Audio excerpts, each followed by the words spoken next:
in person and on the battleground. Who stepped up the most for the Warriors? Kivo. Probably Kivo. Well, Worlds Kivo was a beast, so it's hard to say. I think he's playing back towards the Worlds level, like when they won. It's either Kivo or Vote.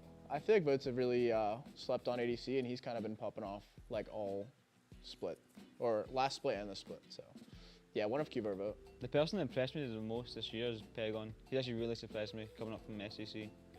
He's kind of just styling on people. I think for our set against the Dragons, the most important phase of the game is the early game. I feel like if we don't get snowballed on, we can win the 5v5 fights. Typically, the Warriors games go pretty late, so mid to late game is usually the most important part of the game. I kind of feel like that's with most games, but the Warriors definitely take it pretty late. Like, they're okay with sitting there for 20 minutes and just picking late game comps. So yeah, mid game to late game. I do like how both of the Hunters end up throwing their supports under the bus at the start of the interview. What's our biggest problem?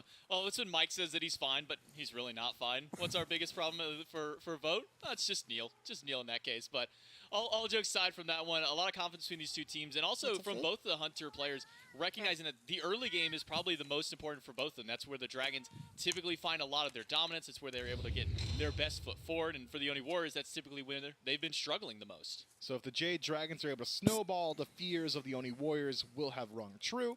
Otherwise, the Jade Dragons have put respect on the Oni Warriors' stronger portion of the game, mid to late, generally where they find their strengths. And Vote tends to agree, says, hey, our best asset as a team is our cohesion in the team fight, that 5-on-5 engagement. We're always on the same page. And the Jade Dragons have certainly taken notice. So I am curious to see how this one pans out. The Oni Warriors say, hey, we're concerned about that early game, so they can go one of two ways. They can either compensate by picking a lot of early game picks themselves, and then potentially have a weaker late game just by nature of fear of the Jade Dragons. Jade Dragons say they're concerned about the late.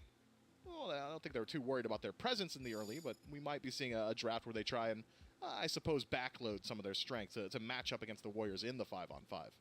And one of the questions thrown in there was, if you had to expend all of your bans onto a single person, to try and put that one player down for the Jade Dragons and Panicat, he said, well, if we can put all of our bans towards Cuvo Fred, that looks pretty good for us. So far, it at least reflected partially in that. 2 bans thrown his way, Dodgy and Osiris, throwing a Musin Cobb in there. Oni Warriors, they'll ban away Yamoja, no surprise with that one being taken away, and then Uller and Mercury. And that leaves open Chernobog, who still rings true as that #1 Hunter pick for these teams if left open. Decent pressure throughout the early, phenomenal global presence in the late game. You don't really lose out on too many 1v1s. If you're worried about ganks coming your way, you'd be hard-pressed to find a safer Hunter. I mean, Heimdall, I guess, but the ability to jump onto a wall or CC immunity in the ultimate, just hiding in the air, waiting for your own team to rotate through for the counter gank, all makes Chernobog a very versatile pick. But a pick that we had talked a whole lot about during the initial portions of this death segment was this Freya. She's so strong in the early, she's so strong in the late, and it does really just fit Vote's playstyle, and the Oni Warriors get it early. And now hovering the Yu Huang for the Jade Dragons, something that Panda Cat played last week. We know that Pagon is also capable of playing in that mid lane, so could leave some flexibility for the Jade Dragons, and maybe leave a couple of question marks for us on the desk exactly where those 2 picks might end up going out. RDO does get picked up along with the Freya for the Oni Warriors, something that Nika and just about any of the solo laners have found some success on. I mean, 70% win rate over 10 games so far in this phase, and then a Sobek for the Jade Dragons, another high win rate god so far in the SPL. And this Yu Wong gets locked in. So, ultimate question now is for the Jade Dragons, where does this Yu Wong actually end up going? Well, as of now, you just have to say it's going mid, right? I mean, we don't have all the data, and even if we did, I'm sure they'd keep us guessing. But looking at the draft as it is, Chernobog in the duo lane, just a tried and true standard, Yu Huang in mid. For that early presence, early fight potential, very good. But there is the note of Panda Cat saying Yu Huang is just really good into Freya. He really liked that matchup, and he made it look good up against Stewart. So there is some flex potential here. I wouldn't be too surprised if Yu Huang goes over to the duo, but if we're just talking like standard Smite, I'd prefer to see it in mid. Maybe for all of our sanity, that might be where the Jade Dragons throw their hat at least. Nemesis, the final pick for the Oni Warriors before we go into the second wave of bans. It was maybe at least a bit more clear-cut for the Oni Warriors draft, might make these bans a little bit easier for the Jade Dragons with the duo lane of Freya at least locked in, then jungle Nemesis and Artio in the solo lane. Can take some bans towards the mid for the Jade Dragons. Meanwhile, the Oni Warriors we'll go ahead and take some shots over at PBM, a player that they showed at least a little bit of concerns with being a powerhouse for their squad. Fafnir being taken away, that's going to take away some of that objective presence.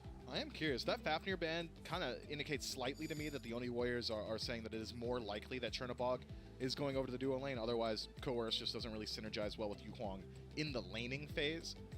But that was the matchup that we saw, Yu Huang plus Fafnir last time around over in the duo lane for the Jade Dragons. The Oni Warriors concerned, I suppose, about that combo. It's a whole lot of damage early. Hammer into the fire, into the cultivated Dow. Really is hard to deal with. Dueling Dragons on the tail end, if anybody's able to escape, could really finish off some of these kills from a massive range. And the Oni Warriors don't want to have to deal with that. But the weakness of this Jade Dragons draft, but we've also seen Sanford Soccer pop off on that god multiple times through. So now for the Oni Warriors, you're looking at Chernobog, Sobek, Yu Huang. You can see there's a lot of safety, at least in that composition. For the Oni Warriors, they already can get some pressure in this lane now with Freya and Terra locked in. And assuming that mid is the only role left open, what kind of is left there for Dardes to try and take up against the Dragons?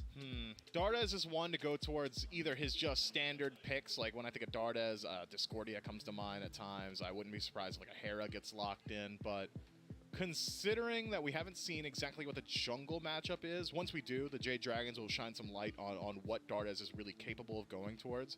But if we're trying to guess blanket statement, like what just works all the time, can't get more standard than like a Tiamat. I haven't seen very much Tiamat thinking about it. A very, very limited showing in the SPL, especially this year. I mean, she was one of the #1 gods to go to back in Season 8, a couple of nerfs, a couple of change-ups to some of the item builds in the meta. We just have not seen Tiamat very much. But when we do, still able to show just why she was a top pick in the previous seasons.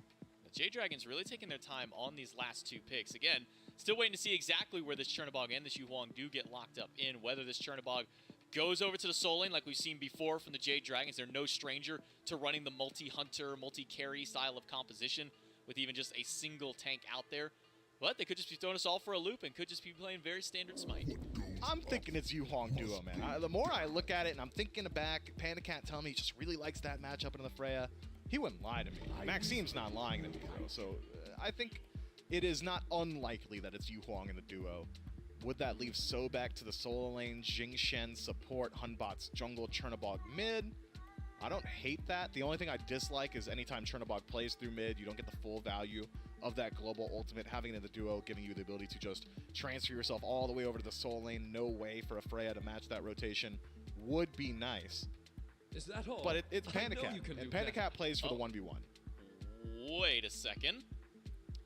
Achilles is not a mage. He's not a hunter. Arya support? Achilles support? Okay, so who's going mid right now is my question. Freya? Well, Terra mid, I guess. I mean, like, if you're the Valks, you're I'm about to say, Terra if we're the Valkyries, yes, I can see the Terra mid. I don't necessarily see that with the Oni Warriors. So I'm just left with the biggest question mark is Ardio Terra. I mean, we could bounce one of those between, support solo or whatever. Ardio most likely to solo, but this Achilles is now throwing me for a complete loop, Miff. Yeah, Achilles. I mean, there's like a lot of flex potential here. Where do you want your aggression? That's generally where you want your Achilles. I suppose we've seen Nemesis solo in the past as well. Super weird composition for the Oni Warriors. I'm not even willing to guess, all right? I'm not willing to, but what I will tell you about how this draft is going to work is that their late game team fight, if it's at an even state, going to be so hard to deal with. That is a steadfast front line for the Oni Warriors with good peel potential, decent sustain, and you've got your king protection composition for a Freya. I don't hate that. Wherever these roles land, the whole game plan for the Oni Warriors is withstand the storm early, get to the 5-on-5 grouping. Yeah, and that's where the Oni Warriors, and Vote specifically was talking in that interview. That's where we feel that we're the strongest, says Vote, is these late game team fights, that synergy that they have, that cohesion, more than anything else. So if the Oni Warriors can get to late game, good for them. But the Jade Dragons, I mean, they've drafted some of this early pressure. I mean, I think Hun Bats, and I think immediately, as soon as level 5 hits, pick a lane, drop that ultimate, get a kill. Yeah, maybe at least burn some beads, come back, do the exact same thing again. I want to see this Hunbots over near the Oni Warriors dual lane, or wherever this Freya ends up landing. If she's in mid, great for Sanford Soccer, right? Like a much easier time to rotate there. But that's got to be the head you're hunting. If you are Hunbot Dragons, get to the Freya. I didn't say players because I don't know who's playing what, but that's what it needs to be. For some reason, I'm thinking this Achilles might be going over to the duel. We saw the Bellona, the Warrior ADC previously, maybe the Achilles is going over to vote, so we have another warrior in the dual lane. I don't know. I'm mostly speculating at this point. We're going to have to wait until we get into the game to see exactly where the roles are going to line out. But I think it's very similar. You know, anytime I talk with you about it, anytime I talk with Trelly, it's always wherever Freya is, put that pressure out there, make sure that she's behind. Because, I mean, right now, as Zapman and many other Hunters players have said, Freya is no longer the mid or the late game god. She is an all stages of play type of god. And the answer of putting your pressure around the Freya is not new. We haven't broken new ground. No, that's definitely nothing new. That's 10 years old. She came out in 2012. Okay, we've been putting pressure on Freya all the way since back then. But the difference is, and you touch on it lightly, she's no longer that weakness in the early. She can fight back very early on. Well, I have no clue where the Oni Warriors are going to put all the pieces together. Instead, we're going to let Dave and Gore take care of that in game number 1.